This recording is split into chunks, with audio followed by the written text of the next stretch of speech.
Welcome to Thrive, where we look at how the Silicon Valley is thriving and how we can keep it thriving. I'm your host, Jodi Reynosa. Here with me now in our inaugural episode of Thrive is Palo Alto City Council member Greg Tanaka. He's running for a seat in the U.S. House representing California's 16th Congressional District. Council member Tanaka, thank you for joining us on Thrive. Thank you for having me, Jodi. I really appreciate it. Yeah, absolutely. So first, we want to get to know about you. Sure. And, this is your second term in City Council in Palo Alto. And then what is your future looking like as well? So I know we were talking off screen a little bit and, some history about Councilmember Tanaka. He actually was in his first programming contest at age 7. Is that right? That's right. Good memory. So this is amazing. I mean, you were kind of involved at a very young age in tech. So give us a little history about you. Sure. So I grew up in LA. Mm-hmm. My dad never finished high school, so we grew up relatively poor. And my way out of that neighborhood was through programming, through education. And I got a computer. I was fortunate to get a computer early on, and I loved programming. And that was the thing that drove me. I didn't get great grades in other things, but for programming, I was really good at it, and I loved it. It was like the ultimate video game. And my kind of success there led me to eventually go to Caltech, and then Berkeley, Nice. and then also study some graduate school at Stanford. Beautiful. Those are some excellent schools. Thank you. So did you study programming throughout, or? I studied electrical engineering and computer science. Okay.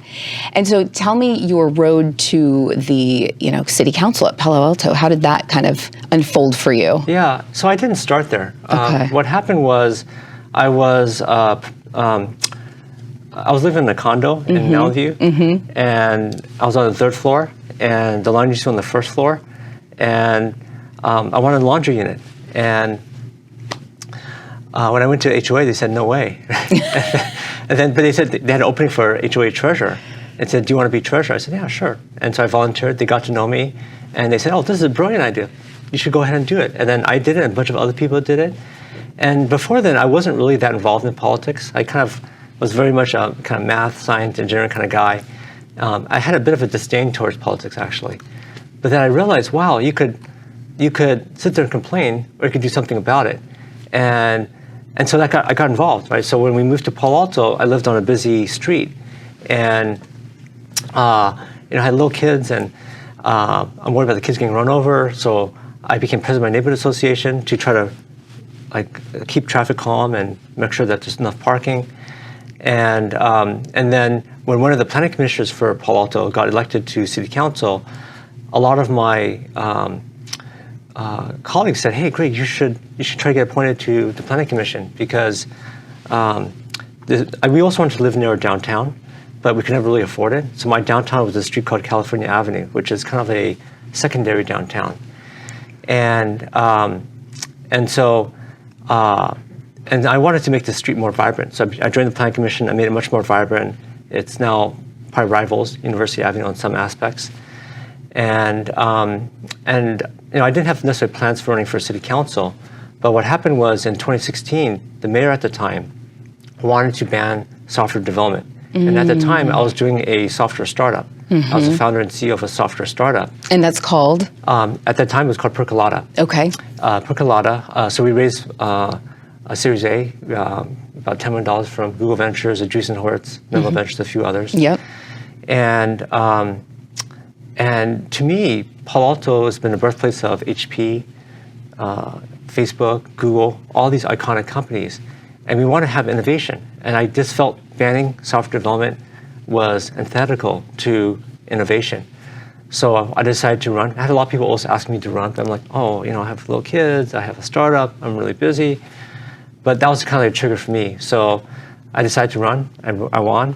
And then the very first thing I did was legalize software development. So that's how I got involved in politics. Wow, beautiful. So it started with the practical matters, yes. And then you just evolved into city council. So did you have an opponent at the time? Yeah. So Okay. city council in Palo Alto tends to be supercharged. So even though the city is not that large, it has like San Jose-like politics in terms of there are PACs involved, there's a lot of candidates running, there's negative campaigning. There's Very passionate people. Very passionate people.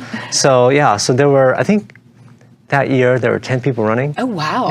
Yeah. That's a big race. It is, yeah. For city council. Yeah. That's amazing. So, for any kids or students out there who are, running for student council, Sure. looking for politics in the future, this is a great example of getting involved just at your local level, and then it evolves. This is beautiful. Thank you. So you have plans for the future, though, still evolving. Yes, So tell us about that. Well, so I won my re-election in November 2020, and I thought that would be it for me because I didn't really aspire to do anything else because for me, when I run for something, there's something I have to want to get done, right? So for Palo Alto, it was to make sure that we kept innovation in the city. But I felt like I did a large part of that already, and I'm also termed out, so I felt like, okay, that's probably enough for me. I should pass the baton to someone else. But shortly after I won my re-election, a lot of my supporters approached me to ask me to run for U.S. Congress, and I never even thought about that. That was not in the plans at all. So when they approached you, what types of things did they say? Did they say, look, you're doing a great job at city council level. We really want you at the federal level because we think you can do a lot. What was that like? Yeah, it was more like there was a lot of unhappiness with the current person. So the current person, even though she's endorsed me in the past and I've endorsed her, I didn't really follow that closely. But she was doing a lot of policies that made it very tough for startups. So, for instance, one thing was the amortization of R&D, which for a startup person is really tough because it makes you have to pay a lot of income tax on income you don't have. Or like, for instance, taxing unrealized capital gains, which is a real killer for startups or for venture capitalists funding these startups. Absolutely. So there's these policies that make it extremely tough for entrepreneurship to happen in Silicon Valley. And you already see a flight of iconic companies leaving the Valley. Yeah, give us some examples because they are iconic and they just left the Valley. So like Tesla, they moved the headquarters from Palo Alto to Dallas, to Austin. HP, which was founded in Palo Alto, not Facebook, but Palantir, moved to Denver. We had so many amazing companies, and not just companies, but the people, right? So you see venture capitalists moving, you see entrepreneurs moving, and I think in order for this country to do well, we need to foster innovation because so often, if you look at the economy as a pie, so often there's a focus on how do we reallocate the pie, but in my mind, that's not really helping. If you're just changing the slices of the pie, I think really the way you help is you grow the pie. And the only way to really grow the pie is by having innovation. That's how you grow the pie. But otherwise, Palo Alto and the Bay Area, the Silicon Valley, it's known for that. Exactly. Innovation. Exactly. So for me, you want to foster this, right? You don't want to hamper it. You don't want to have regulations that make it tougher because as a founder, I started a bunch of companies. It's so hard. Most startups do not make it. Most founders pay themselves way less than they could working for someone else. So the amount of risk they take and the amount of hardship they take and the amount of success they get is usually very limited. And so I think we want to remove the boulders in the road in front of entrepreneurs, not throw more boulders there. But I think a lot of people never really start companies and they think, oh, these founders are these tech bros, right? They take advantage of the system, but they don't know the truth. The truth is most of these tech entrepreneurs struggle, right? It's a real struggle, and most of them do not make it. There's a few that make it, and those are the ones you hear about. But the vast majority do not make it. And so I think we want to lower the hurdle, not raise the hurdle. Right. So let's circle back to the fact that software was going to be banned. Yeah. And so you fought for that. Yeah. So tell me about that fight. Yeah. I mean, it was, to me as a software developer, it was crazy, right? I mean, there's so many companies in Palo Alto that do software development. And the mayor, he actually made the cover of the New York Times, right? Mayor trying to get rid of tech companies. And I think his motivation was that there's too many jobs in Palo Alto and it creates too much traffic and parking problems. Okay, that right there is so crazy to me. Too many jobs in a city, right?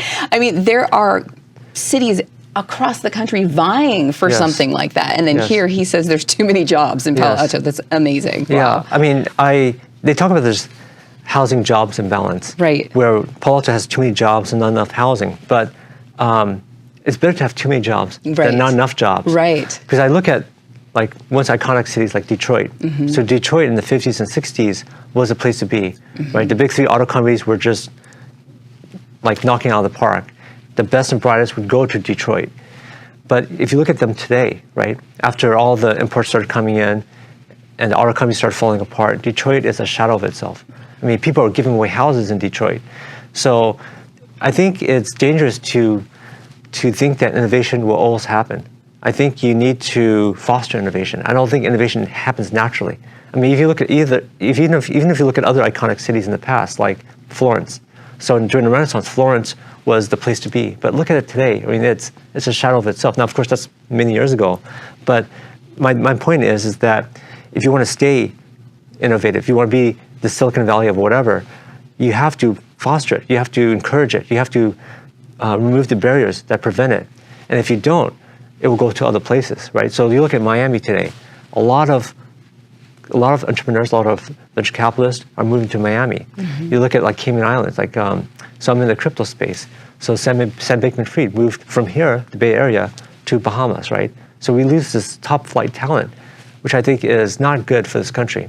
So to your point, we need to have that constant innovation. We need to reinvent ourselves because there's iterations, you know, and so like you said, they'll move away. So what are we supposed to do with that? How are we going to attract new talent? How are we going to attract, you know, tech companies back to Palo Alto, back to the Bay Area, you know, back to the Silicon Valley? Because this is where the hub is, you know, maybe not anymore, but we need to make it again where it all kind of began, right? Yeah. Well, I mean, the one advantage that we have in the Bay Area, well, actually there's two big advantages. The first big advantage is the weather, right? So, absolutely. You cannot beat the weather here in California. Yeah, so the weather in the Bay Area is really second to none. Right. And so people like to be here just because, and I travel a lot. You go to Miami, it gets kind of hot. You know, Austin, crazy hot sometimes. But Bay Area is like pretty much nice year round. So that's one big advantage we get. The other big advantage we get is we have world-class institutions here. So like Stanford University, one of the top flight universities. We have Berkeley. We have these powerhouses in our area. And we have this ecosystem of venture capitalists, right? Of law firms, of all the service providers for startups. But when you make it really tough, right? When you start doing taxing unrealized capital gains, when you start,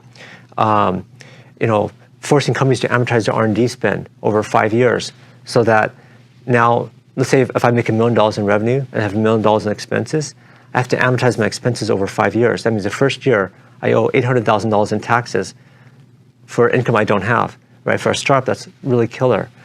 You look at Palo Alto, you look at this whole area, a lot of companies are doing work from home. So people have a choice of where to locate, and you have to compete to have this innovation here. You can't just take it for granted. And I think so often people take it for granted, and I think it's going to cause people to want to leave. So how do you hope to do that? Well, so right now in Palo Alto, there's this fight about the business tax. And this business tax that my colleagues propose, this is at a time when we have a bear market in the tech sector. So all the stocks, right, whether it's Netflix, whether it's Facebook, whether it's Google, has just plummeted, right? I think Netflix is down 70%, right? Yes. I think Facebook's down 40%, right? So these stocks have just plummeted. And yet they're looking to put this tax in place that will be 40, at least initially was 40 times higher than what Cupertino has. And Cupertino has Apple, which is the world's most profitable company. So when you're trying to squash innovation like that, people are going to move. So the big battle I have in Palo Alto is trying to make sure that we don't have this innovation-killing business tax in our city. Okay, excellent. Now, you kind of touched on crypto and the fact that you are a founder of a crypto company. What is that one called? Yeah, so I'm working on a protocol called Mosaic Finance. And what Mosaic Finance is kind of it's an automated index fund.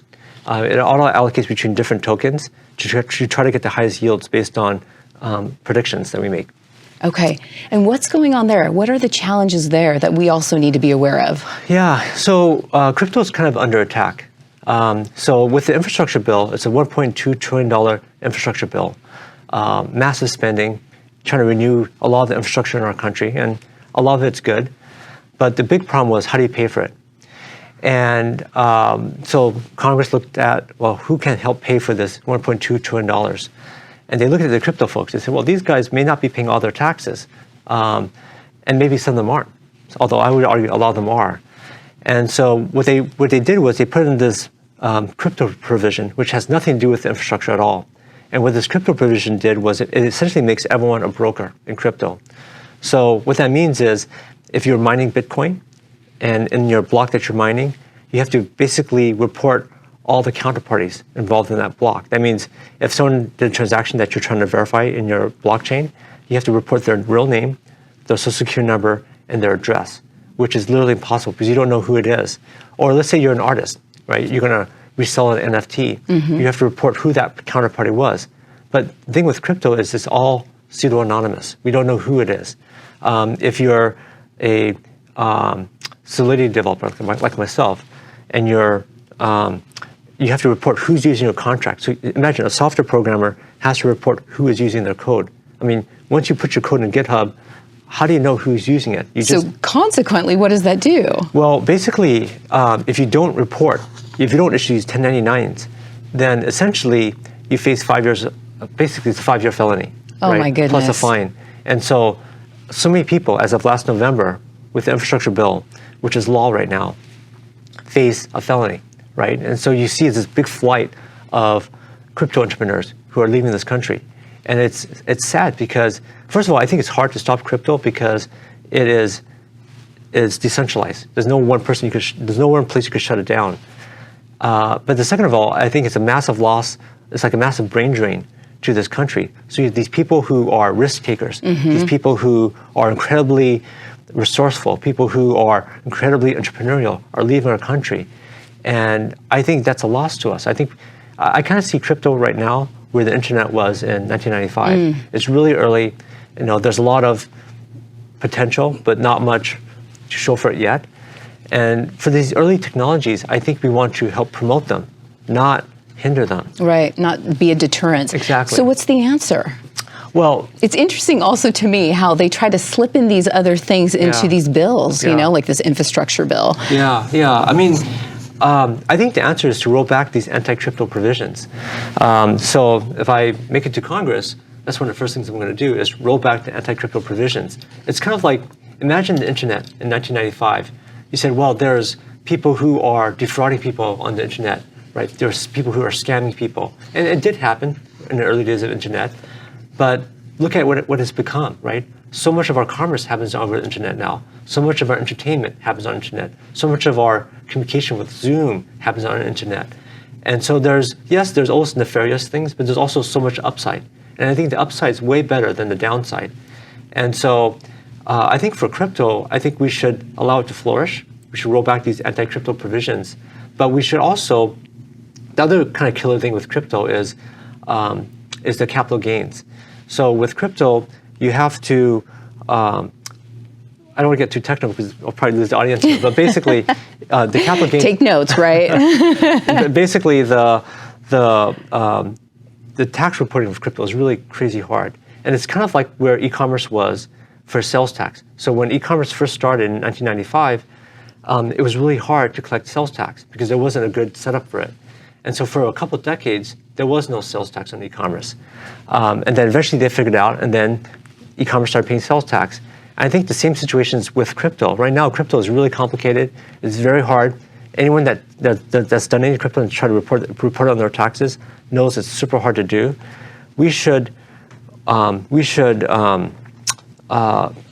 I propose that we should have a capital gains holiday on crypto. That's creative. Well, it's kind of like what we did with e-commerce. Right. For e-commerce, we gave a 2-decade holiday on sales tax. So I think we should give it a holiday on crypto capital gains in the meantime while we're trying to figure it out. I think in addition to kind of the technicalities of everything, and it can be complicated with taxes, I don't think there are a lot of accountants who really know the depth and breadth of how to do that quite yet. Yeah, no, it's true. I mean, I put my wallet address in 8 different accounting programs, right? And you get 8 different answers. Oh, wow. And it's not like it's off by 5%. Right. Some of them are off by 3, 4x. So as a taxpayer, that's significant. Yeah, as a taxpayer, you're trying to figure out like which one is right. Right. And I think the problem is, and this is another problem with crypto regulation, it's spread among 7 different organizations. government organizations, and the regulation conflicts with each other. And so when you're trying to come up with new products, you don't know which regulation to follow. So it's kind of stifles innovation. Yeah. And so I think, for me, the reason why I think crypto has so much potential is because of alignment of incentives. And it's something, sometimes people call crypto Web3.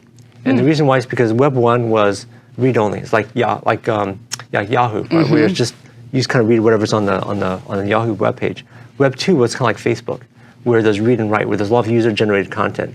And then Web 3 is ownership, right? So right now, like if I'm on Twitter or if I'm on Facebook, I want to go somewhere else, all that data stays with Facebook. All that data stays with Twitter. But with Web 3, which utilizes crypto, the data goes with the user. So you have more control. And you can control how your data is monetized. So this alignment of incentives makes me believe that we're going to see Web3 versions of all the different things that we use today, whether it's YouTube or Facebook or Twitter, and it gives the power back to the people. So I think this is why I'm so excited about crypto, is because of the potential application that can be built that really empower users. Again, we're talking about iterations, we're talking about evolution, we're talking about reinvention. So this is great. So let's kind of move towards, since we're talking about money and crypto and, ownership, let's talk about inflation and the challenges with inflation. What do you hope to do with that? Well, inflation is devastating, right? It is. I mean, look at all the countries. Look at gas prices right now. That's insane. $6.50. Oh my goodness. For the cheapest gas, right? Right.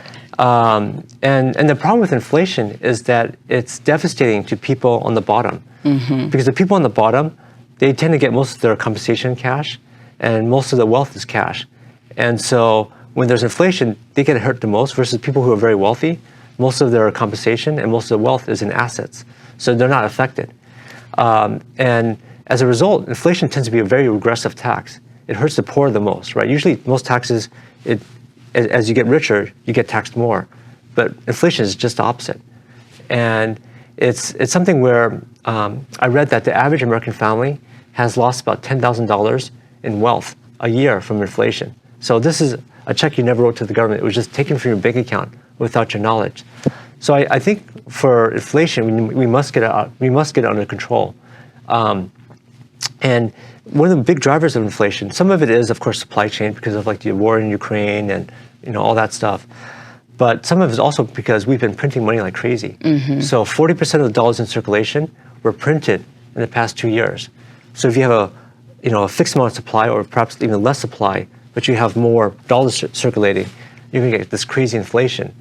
And sometimes it's politically convenient to just print more money and say, oh yeah, everyone's a winner. But you're really not helping. You're just basically taking money away from everyone. And it's not truly solving the problem. The way you solve the problem... It's like a Band-Aid. It's a Band-Aid, yeah. The way you solve the problem is you grow the economic pie. That means you increase the education level for everyone, so people are more productive. You foster innovation so that people can be more productive. That's how you grow the pie. That's how you win. When you're just printing money like crazy and reallocating the pie, that's not really helping, unfortunately. So how does that relate to jobs here and bringing back tech companies here? Because if you look at the median income here in the Silicon Valley, let alone Palo Alto, you're looking at 150,000, and then Palo Alto is like 167,000 and beyond. So if you have new talent coming, they're looking at the housing prices, they're looking at gas prices, they're looking at, okay, how am I going to afford all of this? What would you say to that? Well, I think this is one of the big challenges for Silicon Valley is that we've become very, very expensive. And what made Silicon Valley was we have these young professionals coming to our area with nothing but a few dollars in the wallet. And from nothing, they create these amazing companies, right? Now, of course, a lot of them fail, but there's a few that make it, right? And I think by making it really tough for young families, for young professionals to come to Silicon Valley, we are losing it, right? We are, somewhere else is becoming the next Silicon Valley. And so I think we need to address that. And I think there's lots of ways to address it. One way is not to have as much inflation because we have a lot of what's called asset inflation. When you print more dollars, stocks, housing, any asset just basically gets inflated. But the other thing is, in our area, we have incredibly strict zoning requirements, and so that restricts the supply. But the third thing is that if you look at the average American family, they've been having less and less kids, right? So before, they would have maybe 3 kids, right? Now it's like less than 2, and at the same time, while the average family is getting smaller, the average house is getting bigger, right? So I think about the house I grew up in, right, compared to the house I live now, or the average house that people live in. It's been growing every year, and if we bought cars the way we buy houses, we would all be driving RVs, right? But a bigger house is not necessarily better. So that's the other aspect: is do we all need to have such a big house, right? Maybe smaller units, because smaller units are inherently more affordable because it's a cost of land that's what's expensive. And so I think those are the 3 things. Is basically we got to solve inflation, we got to solve the zoning issues, and then we also need to solve just the fact that we've kind of gravitated towards bigger and bigger houses. And then with families moving into the area, or any area, quite frankly, to the United States, there's always the question of safety. Yeah. And with what went on in Uvalde, Texas, I mean, a lot of parents are just beside themselves with letting their children go to school every day. And I know that the Silicon Valley has had their challenges with not only quality education, but then safety in schools. Sure. So what do you plan to do with all of that, and what are your ideas? Yeah, well, I believe the fundamental function of a government, the very first thing, if you think about it in terms of like Pavlov's law, the fundamental thing that we must do as a government is safety. People need to feel safe. So, like my son's classmate, she was crossing University Avenue, 10 o'clock in the morning, 1 block north of the Apple store, right? So it's a very nice area. Some homeless woman jumps on her back, slits her throats, stabs her 20 times. Oh my goodness. Yeah, and this is supposed to be in a very safe city, right? So I think it's a duty of our government for people to feel safe, whether your kids are going to school. You shouldn't expect them to have to worry about getting shot by a gun. Right. Or whether you're crossing the street on University Avenue.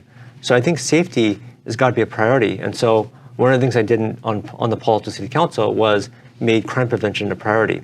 So it's a priority, and also push for the restoration of funding for our police, because we cut back on our police quite a bit, which led to a lot of rise in crime.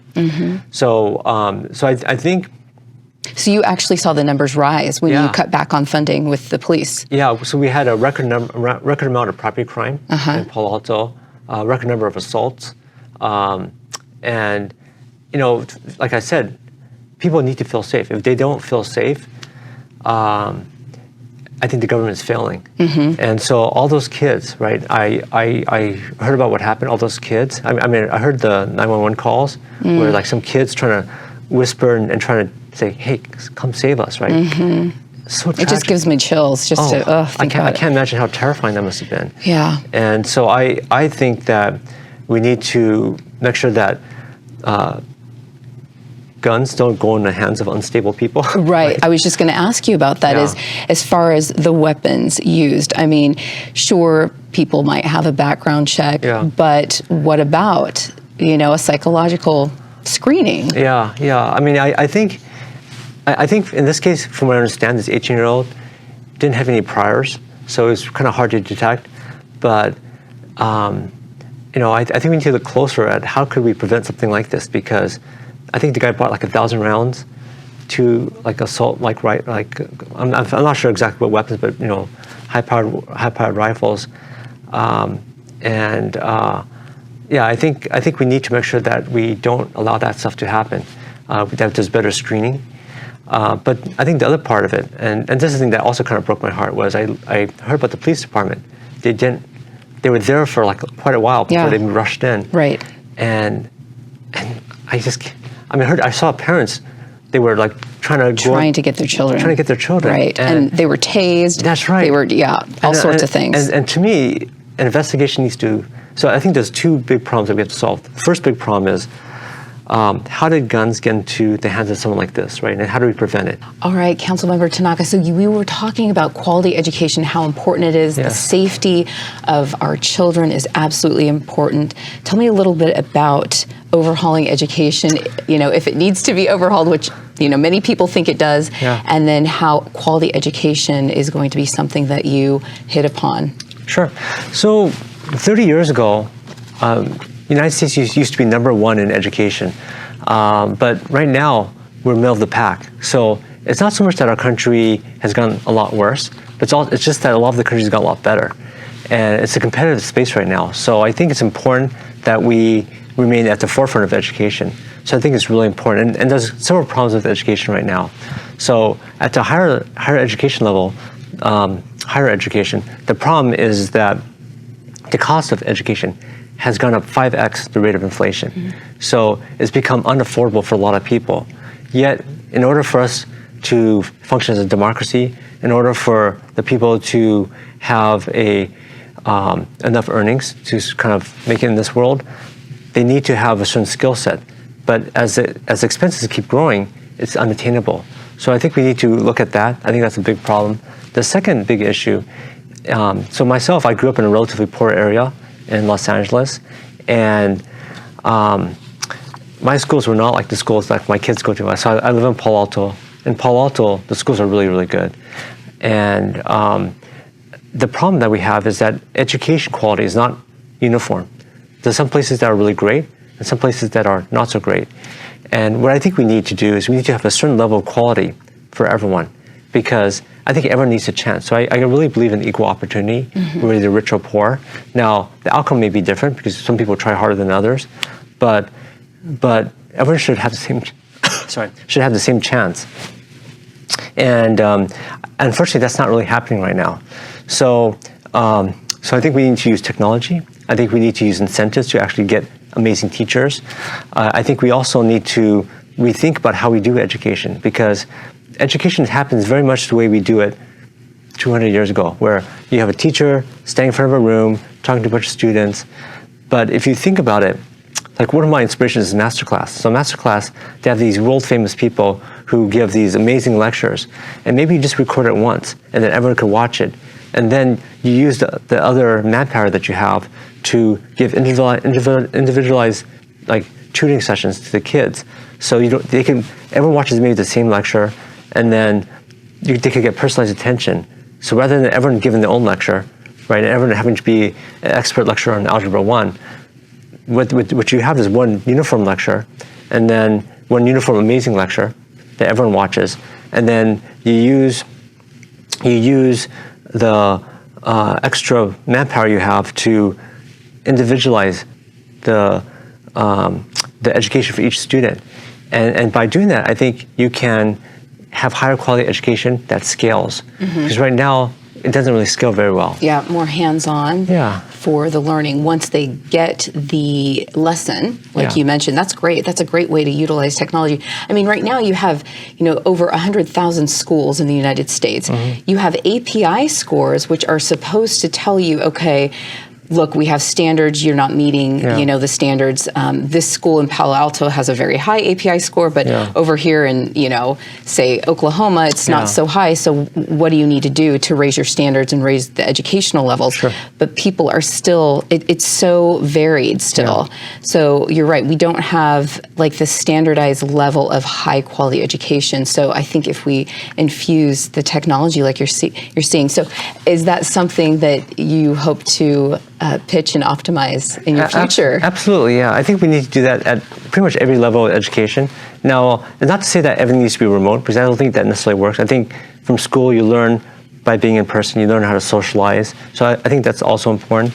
But certainly education could scale much better than it is today. And you could use technology.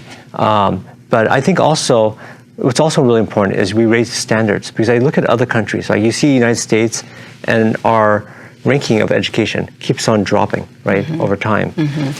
All right, Councilmember Tanaka. Okay, so one of the things that I did want to touch upon as far as quality education is there's a layer of healthcare in in the sense that psychologically students also need to feel like everything's okay. Because historically in the Silicon Valley, there's been a high rate of suicide. Yes. And I mean, you know, a lot of these schools are in the shadow of Stanford. So you have these, you know, high achievers that are looking at Stanford and Sure. Cal and, you know, the UCs. And so a lot of times they're thinking, if I don't get straight A's, and the parents put a lot of pressure on them as well. Sure. So along with that, what's in place already, or what do you hope to have in place as far as mental health care? And then you have the quality health care that needs to be in place as well. Yeah, so mental health is one of those things which, because you can't really see it, people don't put as much emphasis on it.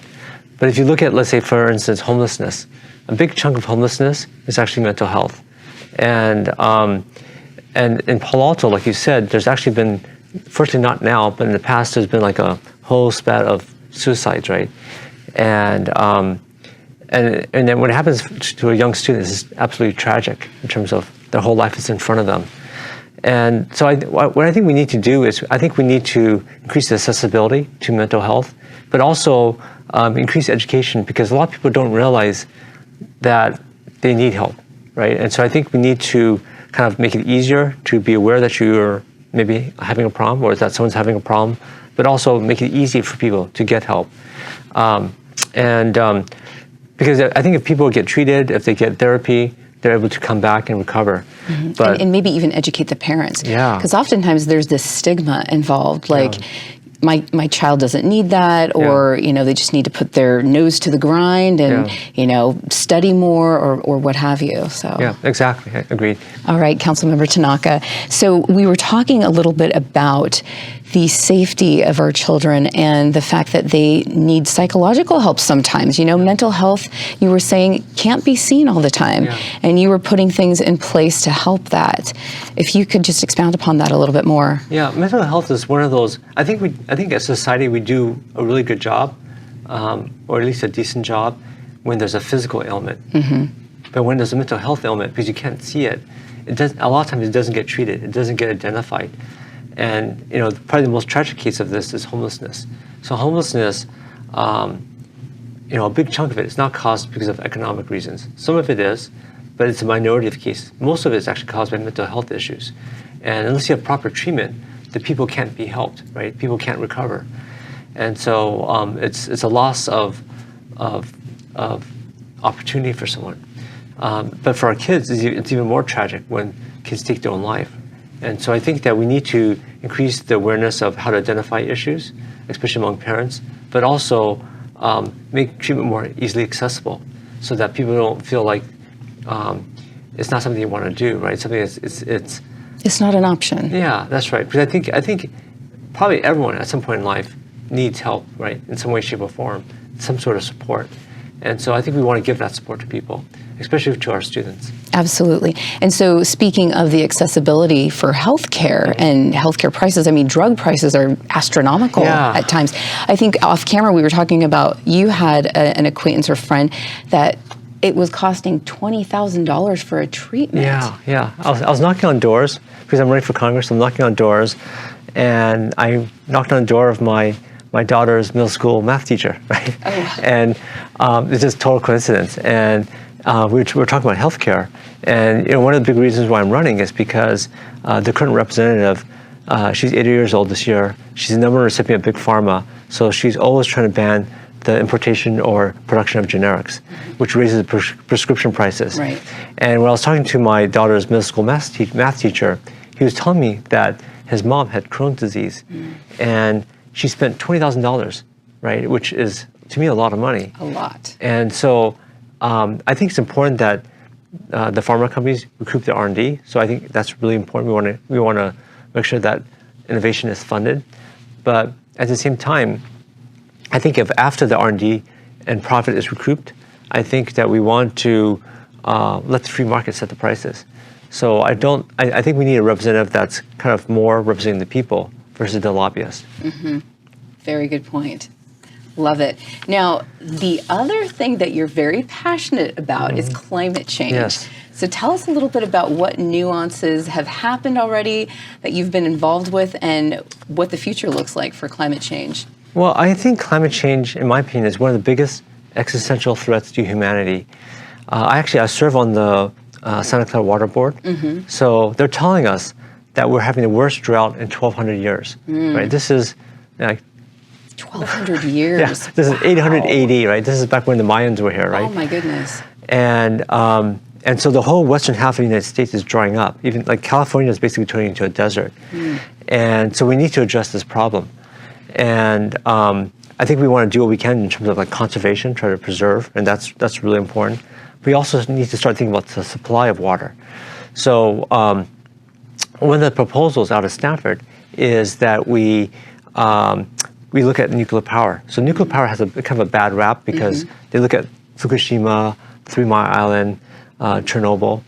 But if you look at the total number of people that died through nuclear power, due to the nuclear power in all of history, worldwide, it's about 100 people. Okay.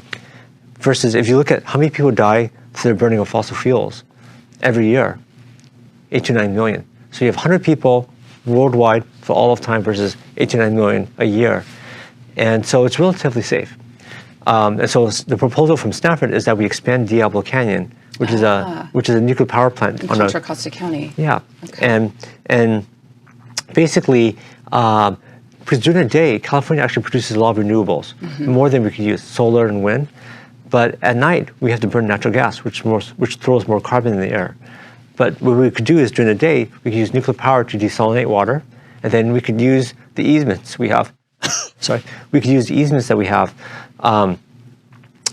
to pump the fresh water up to here and down to LA. And then at night, instead of burning more natural gas, we could use carbon-free nuclear. And that way we reduce the carbon footprint for our state. Wow. And there's a goal of doing this to be set for 2030, right? Having things turn around? Yeah. So in Palo Alto, we have this really aggressive climate goal, which our city is going to meet. And our city is a little bit different, though, because most of our carbon output is transportation. And that's why, personally, if people see me, they all see me biking around or taking public transit. And because I think we all need to do our part. And I know sometimes it's not convenient, right? But it's a way to get exercise. It's also a way to lower your carbon footprint. And so I try to personally do what I can do. Because I think it's sometimes inconsistent to say, oh, I want climate change. I'm concerned about climate change, but then jump into your Humvee and drive around. Right. So for me, I try to bike everywhere or take public transit everywhere because I really believe that we have one planet and we want to make sure that it's sustainable for our children. Right, absolutely. Wonderful. Well, we have covered so much ground today, and this is wonderful. I think people get a chance to know you, what you've been doing in Palo Alto, but also the passion that you have throughout the San Francisco Bay Area and federally, what your future looks like and what you hope to do in your future. Possibly in Congress. So this is great for California's 16th district. What else? Anything else that you'd like to add before we close? I think that change is possible. We can have a better future, but I do think it takes some courage. I think that we need a fresh perspective at this point. So the slogan for my campaign is "Legislative for the Digital Age," because I think technology can actually help us get where we want to go. But I think we need people that are tech savvy, people that understand what's going on, that are not out of touch with what's happening. So I think it's important that people get involved and they vote, right? They vote on June 7th. It's really, really important. And we're at a critical point in our country's history. So I think it's important to act now. Excellent. Well, thank you so much for being on Thrive. And thank you for inviting me. Yeah, it sounds like there's so much going on as far as what we're doing to thrive here in the San Francisco Bay Area, in the Silicon Valley, what you're doing in Palo Alto, and we hope to continue to thrive. So again, thank you for being here for our inaugural episode. This is great. And for you, thank you for joining us, and we hope that you stay tuned for more inspiring episodes. Thank you for joining us.